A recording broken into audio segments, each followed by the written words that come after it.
Kemi goortii isbitaalka si ay u soo gaartay waxay go'aan ku gaartay inay warqadaha hore ka saxiixdo sababtoo waxay doonaysay ninkeeda inuu badbaado. Dadka xilliga halkaa ku sugnaana aad bay ula yaabeen gabadhan iyo weliba daacadnimadeeda ninkeedan iyo siday u jeceshahay una doonaysa ninkeeda inuu badbaado.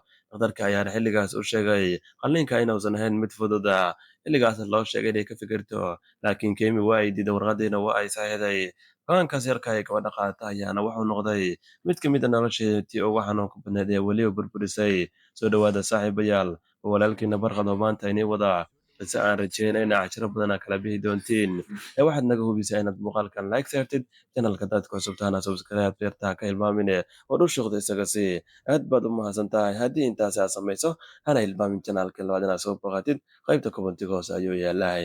Haddana gudaha u galno qisadeena, let's go. Qisadeena maanta horta waxay ka dhacday magaalada Abuja ee dalka Nigeria, gaar ahaan degma ku taal taasoo lagu magacaabay Wuse. Waxaa ku nooleed gabar da'yar aad u qurux badan dhalaalaalaysa taasoo lagu magacaabay Kemi. Kemi markay la kulmaysay ninkani Tunde waxa uu da'deeda xilligaas ahay 20 jir. Ninkani Tundena isagana xilligaas waxa uu ka shaqaynayay mid ka mid ah suuqyada ku yaala magaalada Wuse oo wuxuu ku lahay dukaan yar kaasoo loogu talagalay in lagu dayactiro mobilada iyo weliba waxyaabahan kale elektrooniga ah. Dukaankiisa inkastoo ahayn dukaan weyn, haddana dukaankiisa uu iska dhaqaaqaya. Halka gabadhan yarta ee Kemi waxay iyaduna ka shaqaynaysay dowladda, weliba waxay ahayd shaqaalaha rayidka. Inkastoo xilligaas lacag ay helaysa, haddana ma aysan helin lacag aad u badan. Laakiin xilligaasi dadka asxaabta ay la ahaayeen gabadhani waxay ogaayeen ninkan inuu xiriir kala dhexeeyo. Kadibna waa ay la hadleen waxayna ku dhaheen saaxiibay war ninkan asagaba noloshiisa kala dagaalamaya ma iska daysid. Laakiin xilligaasi gabadha yarta waa ay ka diiday waxayna ku tiri anigu waxaan doonayaa nin wanaagsan inaan guursado. Ma doonayo nin aan iskayda wareejiyo ninkaana waa nin aan ku qanacsanahay oo jeclahay oo beerka u dhiga karo kulaha. Laakiin asxaabta xilligaas waxay dhaheen okay waa arki doonaa. Ugu dambeyntiina Tunde iyo weliba gabadha yarta Kemi xiriirkooda wuxuu in yar socdaba way isguursadeen inkastoo aysan dhigan aroos aad u weyn. Haddana ugu dambeyntii way isguursadeen oo guri yar apartment ayay magaalada Wuse ay ka degeen. Xilligaasi gabadhii waxay bilowday qoyska dhinaceed inay iyada ka taageerto ninka kaliya uusan ku daawan. Ninkiina isaga laftirkiisa dhinaciisa ayuu ka dagaalamayo jihaadka uga jiray.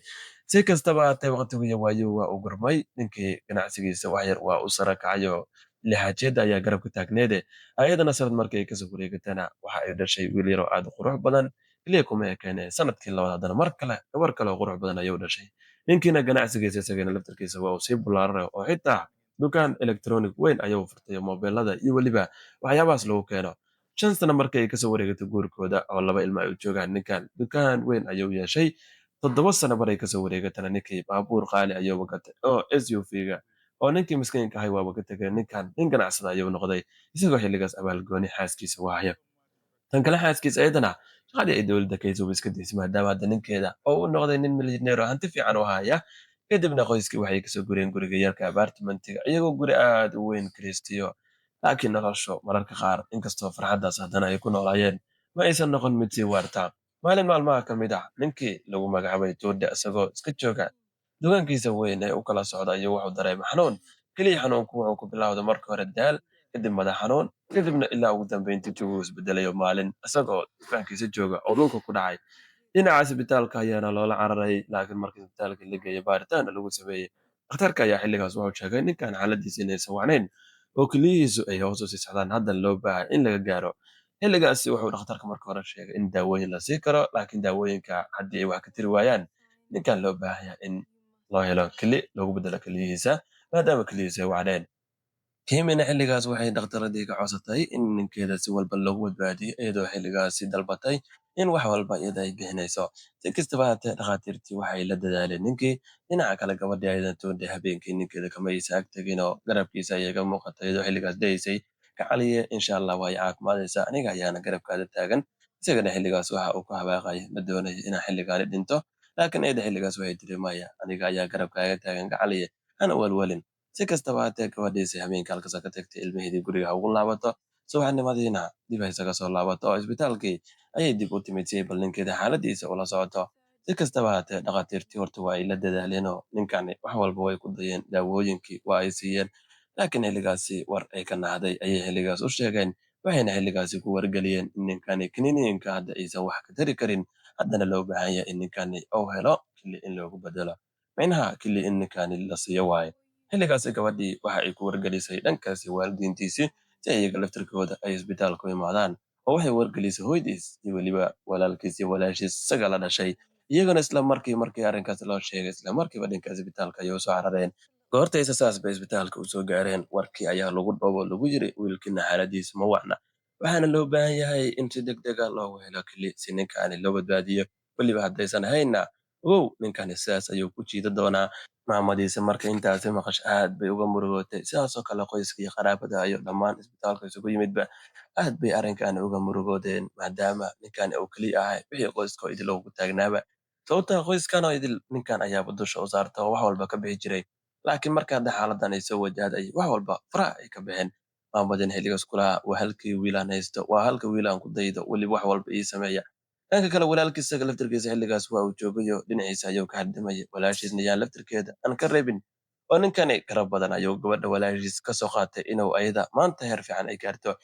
xilligaas ayaana dhakhtarka u yimid wuxuuna xilligaas ku yidhi walaalayaalow lama baahna hadal fara badan oo ninka hadda xaaladiisu ma waana waxaana laynkaga baahan yahay in hadda la helo qofkii lagu bedeli lahay micnaha keliyahan uu deeqi lahay xilligaas ayaana wuxuu dhakhtarka ku yidhi bal harta baaritaan ayaan ku samaynaynaa si aan bal u ogaano qofka maadgaray kara ninkane si isaga keli loogu deeqo qoyskiina markay intaasi maqleen aad bay ugu farxeen inkastoo haddana markii la yirahdo keliya la siiba baashu maaha bahal igu soo orda dhakhtarka ayaana dhammaantood waxa uu ka qaaday dhiig weliba waxa uu ka qaaday qoyska isaga ugu dhawaayay micnaha walaalkiisa walaashiisa ayuu ka qaaday si ayaga laftirkooda loo fiiriyo inay ismaajgaray karaan oo macnaha ay keli ugu deeqi karaan kadibna baaritaankeeda saacado yar ayuu qaatay ugu dambayntiina banaanka ayuu dhakhtarka ugu soo baxay isagoo xilligaasi dhakhtarkii faraxsan oo micnaha ay ka muuqatay inay rajo yar ay soo muuqatay isla markii dhakhtarka uu sidaas usoo baxaba waxa uu yidhi uu kusoo jeestay qoyskii wuxuuna ku yidhi ugu dambayntii waxaan helnay qof maajgaray kara wiilkan oo micnaha uu deeqi kara kelidiisa maamadii ayaana xilligaas waxa ay tiri okay yaa waay isla markiina waxaa la yidhi waa wiilkan ka yar ninka maanta meesha jiifa maamadii marka intaasi maqash aad bay ugu farxday kadibna waxaa lagu soo jeestay wiilkii walaalkiisa ahay waxaa la yidhi saaxiibow adiga ayaa hadda noqotay waxaa laga baahan yahay inaad walaalkaa garab siisid laakiin isla markii intaasi maqlay waa uu nahay wuxuuna ku yidhi war dhakhtar aniga gaas ayaan qabaa jawiga ma saxna laakiin dhakhtarka ayaa wuxuu ku yidhi waa ku baaran adigu waa fiican tahay kadibna mar kale ayuu soo jeestay wuxuuna ku yidhi laakiin mararka qaar dhiigga ayaa igu kaca taasna saameyn ayay ku yeelanaysaa dhakhtarkiisa xilligaas wuxuu ku yidhi saaxiib adigu waa wacanta taasna saameyn ma leh ugu deeq laakiin xilligaas hadalkii ugu dambeeyay ayuu yidhi weli cudur daarashadii isagoo xilligaas yidhi haddii aanay maanta keliyada ugu deeqo oo ay wax soo gaaraan iyo carruurtii ay daryeeli doona qoyska marka intaasi maqleen aad bay uga naxeen weliba maamadii toona dhashay xilligaasna way aamini weysay dhakhtarka isaga laftarkiisa indha ayaa ka soo haray laakiin mar kale ayuu dhakhtarka hadla wuxuuna yidhi warwar kaloo fiican ayaa jira hadduu ninkan u diiday waxaa kaloo jira qof kale ismaajgadhay karaan oo hadda keliyiisa ugu deeqi kara qofkaasna qof kale maahan ee waa gabadhan yartaa ee toondha walaashiisa iyaduna marka intaasi maqash aad bay u naxday waxayna dib u xasuusatay ninka inuu horta mar badan garab soo siiyey garab maahani keliya ee xitaa carruurteeda iskuullada uu ka bixiyo lacagtii u bahatana hal jeer ka heli jirtay laakiin marka intaasi maqashay ayadana marmarsi ayay raadisay waxayna ku tiri war dhakhtar see camal war aniga dumar ayaa isagoo aniga dumar ahayo isagana ina rago waayo marka isma keenayno jirkay waa daciif laakiin dhakhtarka xilligaas waa uu ka diiday wuxuuna ku yidhi walaale wax dhib ma qabtid walaalka xaaladiisu ma wacna waa inaad walaalka caawisaa laakiin ayadana mar kale excuse kale ayay keentay waxay tiri war aniga hadday waxay soo gaaraan ilmahayga yaa u maqan marka ma doonayay tiri aniga barrinkaani gala oo dhinac ayay uga booday dhakhtarkii xilligaas indha ayaa ka soo haray wuuna aamin waayey wuxuuna xilligaas yidhi warkaale way isku maxay sidaan isugu necab yihiin laftarkiisa toondha isaga xilliga sariirta ayuu saarnay mana aamini karin waxa xilliga meeshaasi ka socdaa maxamed ayada laftarkeeda xilligaasi waddo kale ma aysan haysan waad bayna uga murugootay waxayna bilowday inay xilligaas iska ducaysato si ay wiilka u badbaado maadaama haddeer wixii rajo la qaba iyo halkaasi ay ka baxeen qoyskiina ay ka wada jeesteen maamada ayada laftarkeeda ilinta ayaa ka daadanaysay maadaama halkii wiil ayada ay haysatay maanta horteeda uu ku bixi karo dhan kale waxaa xilligaasi dhinac geesa fadhiyey korna ka daawanayay arrinka weliba qoysku siday u dhaqmayaan gabadhii daayartahayd aadka qurux badneed ee kimi ayadoo laftarkeeda aad bay uga murugaysaneed markay maqashay dadkan iyo weliba si isku maajgaray karaan haddana iyagu waa ay ka diideenoo walaalkooda halkaas kuma aysan caawin dhakhtarkii ayaana xilligaasi dhinaceeda usoo jalaa isagoo xilligaas dhahayay waa intaasoo rajeer ay meesha ay kasoo muuqataay maamada ayada laftarkeeda xilligaas ducada ayay dhinaceeda ka ridaysay ayadoo xilligaas ugu ducaynaysay wiilkeeda inuu mar uun oo badbaado dhakhtarkii ayaana xilligaas waxa uu ku jeestay gabadhii daayartahayd ee kemi wuxuuna ku yidhi kemi waa ujeedaa wax meesha ka socda qoyskuna maadaama hadda ay iswada diidan yihiin oo ayagu bannaanka uga baxeen Bal ka waran haddii adiga laftirkaaga baaritaan aan kugu samayno, waa intaasoo adiga laftirkaad aad mahad karayso oo ninkan aasaad u badbaadiside. Cid inkastoo xilligaas haddana ay is aamini weysay, dhakhtarka ayaa wuxuu ku yidhi dhaxan ayaan kaa qaadayaa, kadibna waan ku soo tijaabinayaa. Xilligaas qoyska iyaga laftirkooda waa ay farxeen, inkastoo haddana aysan macquul ahayn. Ugu dambeyntii tastiga waa lagu sameeyey gabadhii, daqiiqado kama soo qaadan. Ugu dambeyntii waa uu soo baxay dhakhtarkii, isagoo xilligaas haya war farxad leh. Wuxuuna ugu dambeyntii yidhi, wow, congratulations. Micnaha waxa ay ka dhigan tahay in gabadhaani ay ismaaj garay karaan ninkeeda, oo ah inay ninkeeda ugu deeqi karto kelida. Horta intaas qoyskay maqleen way aamini waayeen. Mahamadii oo xilligaas dhakhtarkii ku soo jeesatana waxa ay ku tiri, laakiin ma hubtaa dhakhtarow hadalkaas aad sheegaysid sidayna macquul ku tahay? Dhakhtarka isaga laftirkiisa xilligaas waa uu yaabanaya, waxa uuna ku yidhi, haa, waa hubaa gabadhaani waa ismaaj garay karaan. Micnaha waxa ay ka dhigan tahay ninkeeda waa ay badbaadi kartaa. Gabadhiiyo xilligaasi waxay go'aan ku gaartay maadaama ayada ay ogaatay inay ninka badbaadi karto inay go'aankaasi gaarto. Dhakhtarkii ayaana si gooni ula hadla, wuxuuna ku yidhi gabadhaydii, go'aanka hadda qaato horta waa go'aan fiican oo ninkaada ku badbaadinaysid, laakiin khatartiisa ayuu wataa. Micnaha waxa ay ka dhigan tahay qalliinkan haddaad gashid, horta xaaladaada soo kabashada aad bay u yara adkaanaysaa oo waqti ayay qaadanaysaa. Haddii aad taas samaynaysidna aniga waan ku dhaqaaqayaa. Dhanka kale, Toonda ayay arrinkii la wadaagtay, isaga laftarkiisa waa uu ka diiday, wuxuu ku yidhi, waxay gacalisaan ha samayn, aniga waa iska dhimanaya, dhib ma leh. Waan ku baryayaa adiga naftaada khatar ha ii gelin. Laakiin ayadu go'aan waxay ku gaartay inay ninkeeda ay badbaadiso. Ugu dambeyntiina waa ay duceysatay ilaa ugu dambeyntii heshiiskii markii dambe ay saxiixday. Waxayna tiri, wax walba waxaan u samaynayaa gacaliyahayga, ilmahayga aabihiis ma doona inuu meel cidla ah iga dhinto, anigana aan halkaasi ku soo haro. Dhakhtarkii ayayna ugu dambeyntii u sayn garaysay, ku tiri, dhakhtar, falka waa samayn kartaa, dhinaca operation-ka waa ku dhaaqi kartaa. Iyadoo ilmaheeda yartaa xalligaas soo macsalaamaysay, gabadheeda ugu yar ayaan xilligaas waxay ku tiri, hooyo macaan ma naga tegaysaa, dhinaca wax weyn waa ku soo gaaraya. Laakiin xilligaas Kemi ilmaheedii waa u laabta wajisay, waxayna ku tiri, hooyadiina waxba kuma dhacayso, waa inay soo laabanaysaa, hana u welwelinin. Ayadoo xilligaas oo la cadaynaysa ayaana waxaa loo qaaday dhankaas iyo qolkii lagu sameynayay operation-ka. Maamadii Tunda hooyadiis ahayd iyo weliba walaalkiis iyo walaashiis iyaguna bannaanka ayay xilligaas ku sugayeen, halka gabadhii operation-ka ayadana sidaas loogu bilaabay. Waqtigu waa u gurmay, saacaduhu waa ay sii gudbayaan. Maamadiina bannaanka ayaa fadhisaa, ducada ayay dhinaceeda ka ridaysaa. Qoyskii sidaas oo kale ayagoo qaraabada ahaayeen bannaanka ayay tuuran yihiin. Ilaa ugu dambeyntii dhakhtarkii uu soo baxay, xilligaasna waxa uu yidhi, wow, alxamdulillah, finally waan dhammayn operation-kii, waan ku guuleysanay. Maamadii marka intaasi maqashay aad bay ugu faraxday. Bal aan u soo laabano. Gabadhii yar tahayd sariirta ayay xilligaasi jiiftaa. Operation horta waa lagu fuliyey oo kelida waa laga saaro, gacaliyaheeda ayaa lagu wareejiyey. Laakiin xilligaasi xanuun ayay dareemaysaa. Dhakhtarka ayaana waxa uu ku yidhi, xanuunkan wax weyn maahan ee asbuucyada ugu horreeya waa wax walbana dulqaadka muuji. Si kastaba ha ahaatee, qoyska aad bay gabadhii ugu mahadceliyeen. Markii wuxuu dhammaadeenna, isbitaalka way isaga soo laabteen, xaafadda ayay imaadeen. Laakiin gabadhii maalmihii hore firfircoonidii iyo weliba sidii ay ku socotay wax walba way iska beddeleen. Daal joogto ah, xanuun ay dareemayso ayay isku aragtay. Laakiin dhakhtarka ayaa daawooyin siiyey, wuxuuna ku yidhi, waxaani waa bilaha ugu horreeya ee dulqaadka sameey. Ninkii Toonda isaga laftarkiisa gacalisiisa wuu u mahadceliyey, maadaama xilli qoyskiisu ay ka fogaadeen, garab ay sii waayeen oo ayada garabkeeda soo istaagtay, weliba ay u hibaysay mid ka mid ah xubnihii ayada jirkeeda ugu qaalisanaa. Had jeerna ninkaas waa uu ku faani jiray gacalisidiisa, isagoo u ballan qaaday inuu marnaba uusan ka fogaan doonin, abaalkii uu samaysana inuu sidaasi uusan ku hilmaami doonin. Had jeerna waa uu ku faani jiray. Qoyska ayaga laftirkooda xilligaas xalfad ayay u dhigeen gabadhii, iyagoo ugu mahadcelinaya. Maamadii haba ugu horreysa had jeer waxay dhihi jirtay, gabadhaydii ahay, ma aqaan waxaan kugu abaalgudo, laakiin maanta wiilkayga ayay badbaadisay, gabar xooggan ayaa tahay. Qoyska aad bay jacaylka usii siyaadayo ilmihii laftirkooda maadaama aabood hadda u badbaado aad bay ugu farxeen.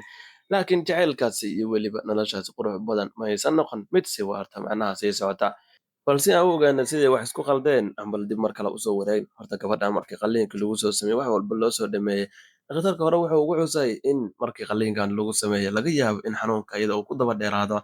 Sidaa darteedna gabadhii firfircooneed iyo weliba howlkarka ahayd guriga ayay kale isaga soo hartay. Isbeddel ballaaran ayaana ku yimid, daal fara badan, xanuunkii iyo weliba inkastoo haddana ay daawooyinkii qaadanaysay, haddana waxaas waxba kama aysan beddelin. Laakiin bilihii xiga waxayba aragtayba ninkeeda inuu ninka isbeddel ballaaran sameeyey. Marka hore garabkeeda ayuu kasoo muuqan jiray, cuntada si wada jir ayay la cuni jireen, laakiin waxay aragtay ninkii inuu moobilkiisa hada jeer uu ku mashquulsan yaho isaga fiirinayo. Kaliya xitaa maahane wuxuu mararka qaar bilaabay inuu qayliyo, isagoo isku dayi jirtay inay ninkeeda ay dejiso. Haddana gabadha yani xilligaas wixii looga baahnay oo ninkeeda uga baahnay kama uusan helin, maadaama ayada xilligan xanuunka ay la tacaalaysay weliba daalkas faraha badan. Habeenada qaarna qolka uuba isaga bixi jiray oo mobil ayuuba isaga hadli jiray. Laakiin gabadhii wax walba waxay rajeynaysa inay si wacan isaga dhammaadaan. Laakiinse taasi ma aysan dhicin. Galab Sabti ah, gabadhii gurigeeda ayay joogtay, cunto ayayna iska karsanaysay. Nambar aysan aqoon ayaana xilligaas soo wacay. Goortaysa nambarkii qabatay xilligaasi, waxaa lagu yidhi, "Ma tahay gabadhii uu qabay ninkii lagu magacaabay Tunde?" Ha ayay isla markii tiri, waxayna ku tiri, "Yaa tahay?" Xilligaasi qof dumar ayay ahayd, waxayna ku tiri, "Iska daa qofka aniga ahaye, waxaan kuu sheegayaa ninkaada inuu guursanayo. Micnaha gabar lagu magacaabo Blessing ayuu guursanayaa." Goortaysa intaasi gabadhii maqashay way aamini weyse, waxayna ku tiri, "Walaalay cayaarta naga daa. Tan kale nambar aad aqoon ayaa iska soo wacaysaa aad leedahay ninkaygu waa guursanayaa." Laakiin xilligaasi gabadhii oo khad ku jirta ayaana ku tiri, "Walaalay kula kaftami maayo ee asbuuca soo socda ayuu ninkaada guursanayaa. Weliba gabadhaas oo guursanaya qaraabo ayaan nahay. Anigana waxaan kuugu sheegay waxay tahay, waxaan ogahay ninkan iyo weliba garabka aad siisay taasoo ah inaad kelidaada aad ugu deeqday. Arrinkaana waxaan u samaynayaa digtooni weliba inaysan aniga hadhow wax luga ana ku yeelan." Gabadhii yarta markay intaasi maqashay way aamini weysay, waxayna tiri, "Taasi macquul maahan. Siduu ninkaysan u samayn karaa? Ma wuxuu hilmaamay inaan aniga ahay gabadhii garabkeeda ka soo muuqatay, keliyadeeda ugu deeqday markii qoyskiisa isaga ay sidaas u galeen." Si kastaba ha ahaatee gabadhii koolka waa ay ka baxday. Xilligaasna gabadhii yarta ahayd meeshii ayayba ka dhaqaaqi weysay, wayna aamini weysay iyadoo baraf ku noqotay. Sababtoo ah waxaan ay maqlaysa maahan wax loo dulqaadan karo. Si kastaba ha ahaatee carruurteeda ayay xilligaasi cuntadii ay u karinaysay meesha ay ku siisay. Kadibna xilligaas waxa ay bilowday bal inay ninkeeda sugto intuu guriga ku soo laabanayo, oo waxay doonaysay inay bal kala xaqiijiso in hadalkan saxan yahay in kale. Waqtigu waa uu gurmay, habeennimadii ayaana la gaaray. Gabadhii xilligaasi fadhiga ayay fadhisay. Ninkeeda oo xilligaasi daalan ayaana shaqadii ka soo laabtay. Kadib ayay ku tiri, "Gacaliye, waxaan doonayaa inaan kula hadlo ee halkani ma soo fadhiisan kartaa?" Isaga xilligaasi inkastoo uusan daalanahay haddana waxa uu ku yidhi, "Okay, maxaad u baahan tahay? Su'aasha ay weydiinaysidna maxay tahay?" Xilligaas ayay waxay ku tiri, "Aan ku weydiiye, waa tuma Blessing?" Goortiisa ninkii toondhaha intaasi la weydiiyey, markii hore waxa uu ku yidhi, "Walaalay Blessing aad sheegayso aniga waxba kama aqaanin, kuwo kalena waa laga yaabaa inaad adiga aad hore u maqashay." Laakiin gabadhii xilligaasi waxaa wejigeeda ka muuqday inay si sax u hadlayso. Mar kale ayayna waxay ku celisay, "Aniga xaqiiqda ayaan ka hadlayaa ee waxaan ku weydiinayaa waa tuma Blessing, weliba tan aad doonaysid inaad guursatid." Goortuu hadalkaas afkeeda ka soo baxay, ninkii indhaha ayaa ka soo haray. Kadibna waxa uu ku yidhi, "Aan ku weydiiye, xaggee arrinkaasi ka maqashay?" Gabadhii ayaana xilligaas ku tiri, "Iska daa meeshaan ka maqlaye, ii sheeg xaqiiqda. Ma jira arrinkaasi ee ah in adiga aad guursanaysid?" Ninkii ayaana xilligaas bilaabay hoos inuu fiiriyo, laakiin gabadhi ayaa mar kale waxa ay ku tiri, "Adiga ayaan kula hadlayaa, xaqiiqda waa inaad ii sheegtaa, ma run baa inaad gabadhaasi guursanaysid? Tan kale sidee ayay kugu dhacday inaad gabarh guursatid? Ma waxaad hilmaantay sidii aniga aan rafaadka, dhibaatada aan kugu maray, iyo weliba inaan aniga keliyaheyga aan kugu deeqay xilli qoyskaada oo idil ay kaa fogaadeen? Sida ayaa sidaas isugu dayday?" Xilligaasi ma uusan aqoonin ninkii waxa uu yiraahdo, hoos ayuuna fiirinayay. Gabadhii mar kale ayay isku dayday inay weydiisay inuu xaqiiqda u sheego, laakiin isaga xilligaas waa uu ka gaabsaday. Ayadiina xilligaas waa ay ku qaylisay, waxayna tiri, "Aniga wax walba waxaan kuugu sameeyey si aan adiga mar walba naftaada u badbaadiyo, laakiin ma tan ayaad maanta iigu beddeshay." Xilligaas ayuuna hadlay ninkii wuxuuna ku yidhi, "Walaalay xaqiiqda aan dhegtay dhag kugu siiyo waxa ay ka dhigan tahay micnaha aniga nin ayaan ahay, waxaan u baahanahay qof aan waqti la qaato. Adiga sidii qalliinkii lagugu sameeyey kadib waa isbeddeshay, weliba wixii aan kaaga baahnayna kaagama helin. Marka sidaa darteed aniga go'aan waxaan ku gaaray inaan guursado oo gabar kale aan helo waqti aniga i siisaa, sababtoo adiga wixii aan kaaga baahnay walaalay kaama helin." Gabadhii yarta markay intaasi maqashay aad bay u naxday. Waxayna xilligaas ku tiri, "Ma ogtahay waxaasoo idil inaad maanta adiga aad sabab u tahay? Haddaan maanta kelidii aan kugu deeqi lahayn, ma ogtahay in xanuunkan maanta uu soo gaari lahayn?" Goortaysa hadalkaasi tiri, ninkii ayaaba isla markiiba soo booday waxa uuna ku yidhi, "Walaalay aniga fiiri dib ha ii soo xasuusin wixii mar hore aad ii samaysay. Tan kale aniga ma ku weydiisanba inaa waxaasoo idil aa ii samaysid, laakiin ugu dambeyn hadda waa ii samaysay. Anigana ma doonayo walaalay inaan hadda wax dhib weyn aan ku gaarsiiyo. Aniga waxaan doonayaa noloshayda inaan horumariyo. Marka waan ku baryaa buuqan faraha badan iska daa. Adigana waxaan kuu rajeynayaa inaad soo fiicnaan doontid." Gabadhii marka intaasi maqashay aad bay u murugootay. Ninkiina meesha ayuu ka dhaqaaqay oo qolkiisa jiifka ayuu iska aaday. Kadibna xilligaas wuuba iska seexday. Ayadana mobilkeeda xilligaas soo qabata ha bilowday bal gabadhii Blessing inay bal meelahaas ay ka fiiriso. Ilaa ugu dambeyntii gabadhii sawirada ay heshay waa gabar yar aad u qurux badan oo weliba ayada ka da'yan oo ka dhaldhalaal badan. Xilligaas ayayna gabadhii xaqiiqsatay in ugu dambeyntii gabadhan horta meeshaasi looga guuleystay. laakiin gabadhii marnaba ma aysan niyad jabin oo go'aan waxay ku gaartay ninkeeda inay mar kale la hadasho ay ka dhaadhiciso inuu arrinkani joojiyo. Laakiin xilligaasi waa ay ka diiday oo markuu ninkii u sheegtay macnaha arrinkaas ay la wadaagtay, isaga gaashaanka ayuu u daruuray. Kadibna waqtigu waa uu gurmay, gabadhii inkastoo haddana xanuunkii uu ku sii siyaaday, waxay iska qaadanaysay daawadeeda iyadoo had iyo jeer rajaynaysay inay mar uun caafimaaddo. Asbuuc markii ay ka soo wareegatay maalin maalmaha ka mid ah, maamadii dhashay ninkani Tunde ayaa waxay soo wacday gabadheeda. Xilligaasi waxayna ku tiri, gabadhaydiyey waxaan kaa rabaa guriga inaad timaadid oo arrin yar ayaa jira.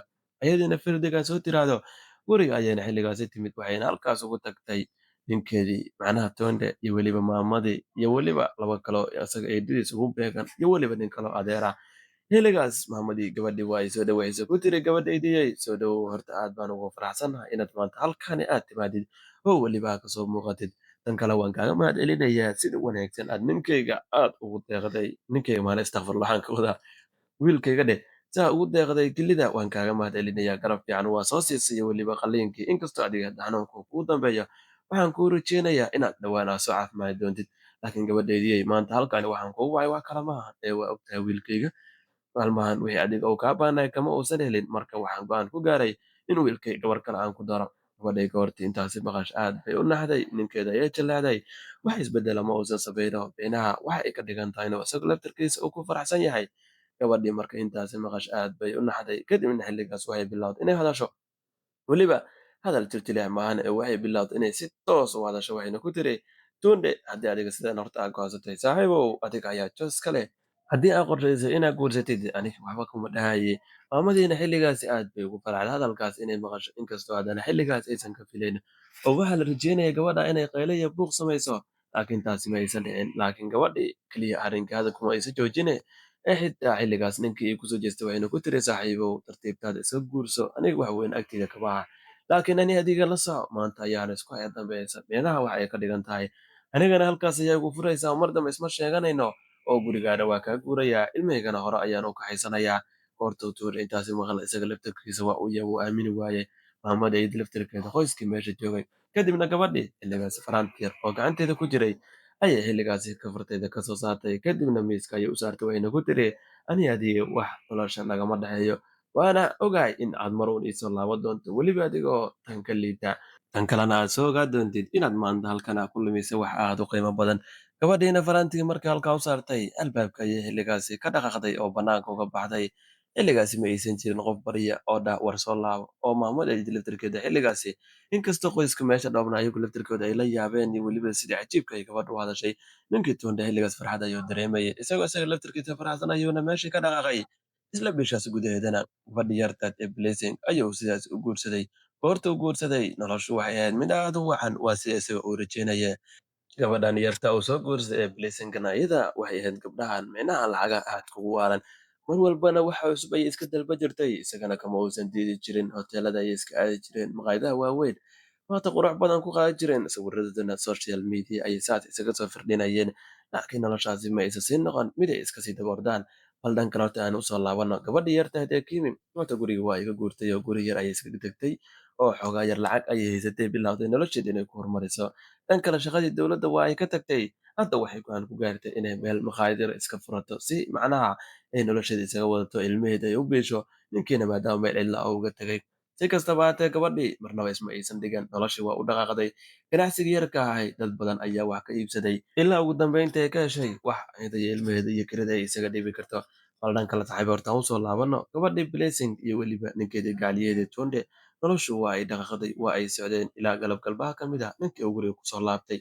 Laakiin xilligaas wuxuu arkay saacad uu nin iska leeyahay, macnaha saacad nimeed.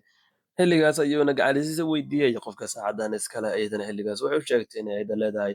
Laakiin halkaas ayuu ka bilowday bartilmaameedka shakiga iyo weliba inuu ka shakiyo.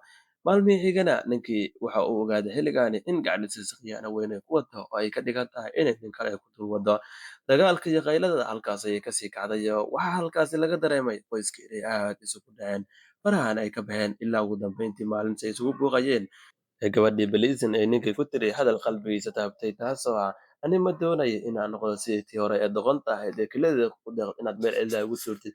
Marka aniga darteeda ayaan fiirsanayaa. Goortuu intaasi maqle aad buu uga carooday, wuxuuna ku yidhi, sidee ku keentay inaad hadalkaasi tirahdid? Iyaduna waxay tiri, saaxiibow, dhulka carrigu waa kala weyn yahay, aan waddadaas aan kala marno. Ninkii oo xilligaas murugaysan ayaana bilaabay qoomo dibna u xasuustay gacantisidiisa hore iyo weliba siday ugu rafaaday.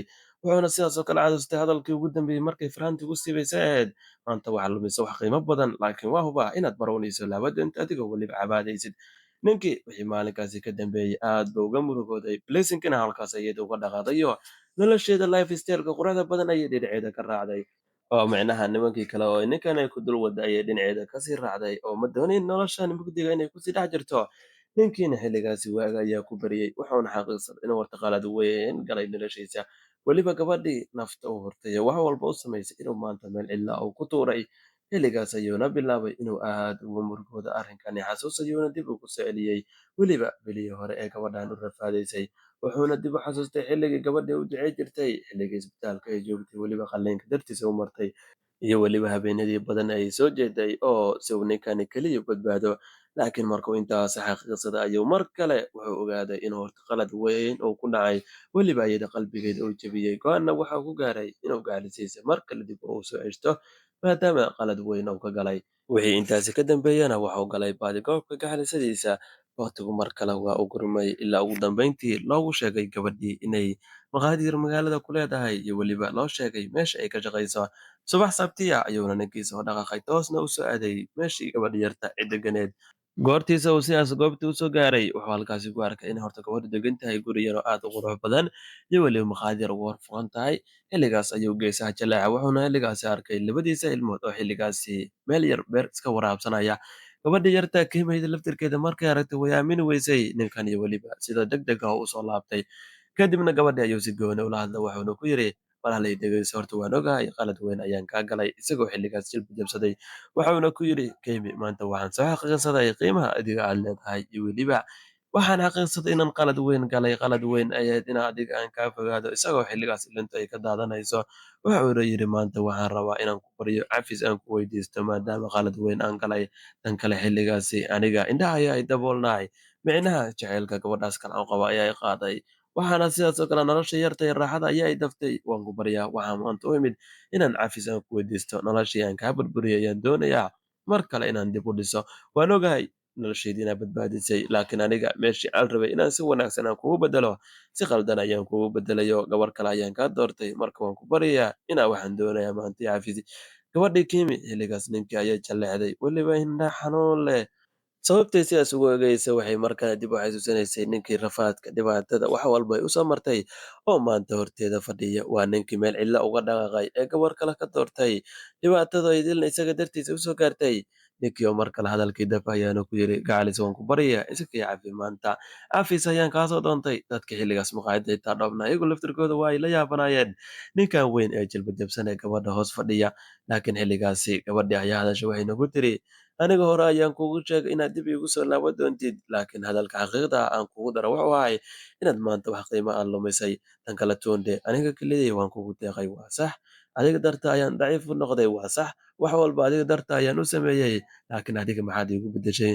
Qiimahaygoodil waa burburisay. Gabar yar oo waqti yar aad la soo qaadatay raaxo ayaad iga dooratay. Haddaba maanta sidee ayaad doonaysaa in aniga aan ku cafiyo?"